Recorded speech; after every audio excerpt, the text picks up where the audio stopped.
Microaggressions, an introduction.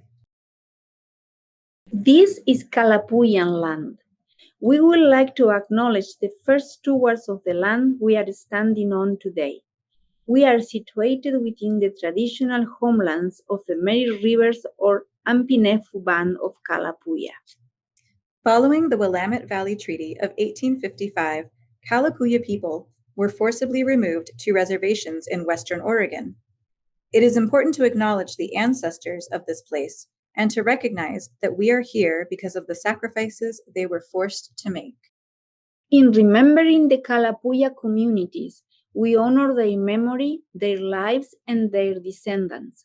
We also remember that we are guests of this land and must do our best to never forget its original inhabitants and acknowledge that today, living descendants are a part of the Confederate tribes of the Grand Ronde community of Oregon. In this course, you will be able to identify what a microaggression is, recognize when it is happening, and learn how to respond. Foster open and honest communication, free of judgment or blame. Increase trust between staff and students through mutual respect to ensure that the Corvallis School District is a safe and inclusive community for all. To build a solid foundation, it is important that we share some common definitions. We hope we can come together, learn from one another, and gain respect and trust. Racism, the belief that different races possess distinct characteristics, abilities, or qualities, especially so as to distinguish them as inferior or superior to one another. Microaggression, verbal, behavioral, and environmental indignities that communicate hostile, derogatory, or negative slights and insults towards members of a marginalized group. Microaggressions are common occurrences, and often we don't even realize we are committing them. Building awareness can prevent us from inflicting and experiencing further harm. Here are some forms of racism. Explicit racism is open, non-subtle, easily recognizable. Implicit racism is often unnoticed by others, subtle, often unintentional. Here are some examples of explicit racism versus implicit racism, or a microaggression. Explicit. A student of Middle Eastern descent is told to return to their country. Implicit, or a microaggression. A student wearing a hijab is asked by her teacher why she doesn't show her beautiful hair. Explicit. A student is told not to speak Spanish in class. Implicit, microaggression. A student of color is complimented on their English. How to recognize microaggressions? Microaggression examples include, where are you really from? The message, you are not a true American. Example, you speak English very well. Message, you are a perpetual foreigner in your own country. Example, what are you? You look so exotic. Message, your ethnic racial identity makes you exotic. Example, staff of color being mistaken for a service worker. The message, people of color are servants to whites. Example, a female doctor being mistaken as a nurse. Message, they couldn't possibly occupy high status positions.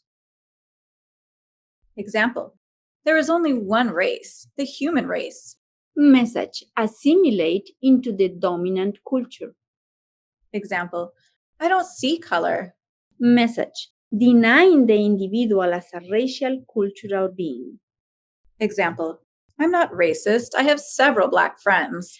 Message, I could never be racist because I have friends of color. Example, America is the land of opportunity, or affirmative action is racist. Message, people of color are given extra unfair benefits because of their race. Of course he'll get the position. He's Black. Everyone can succeed in society if they work hard enough. Message: people of color are lazy and are incompetent and need to work harder. Most, if not all of us, have committed microaggressions at some point in our lives.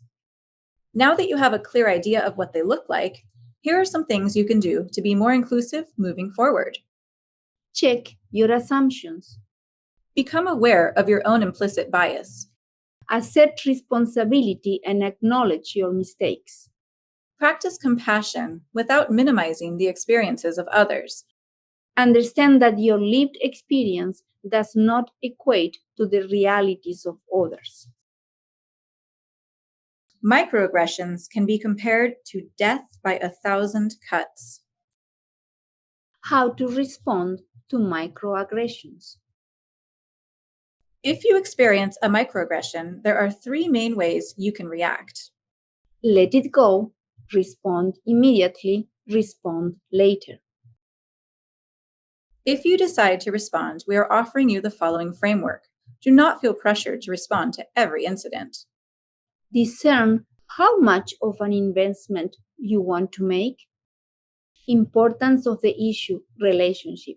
If the relationship and or the issue are very important to you, it is best to take the time to resolve the situation. Consider your feelings. You might be experiencing any range of emotions. If you are feeling strong negative emotions, such as anger, you may want to put off resolving the issue for another time. How you want to be perceived.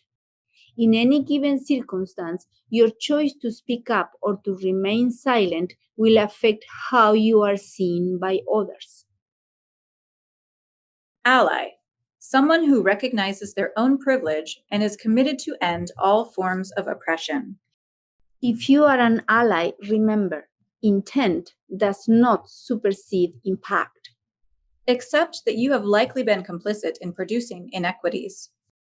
Believe your BIPOC colleagues when they share their insight with you. Seek to understand BIPOC colleagues' experiences without making them responsible for educating you.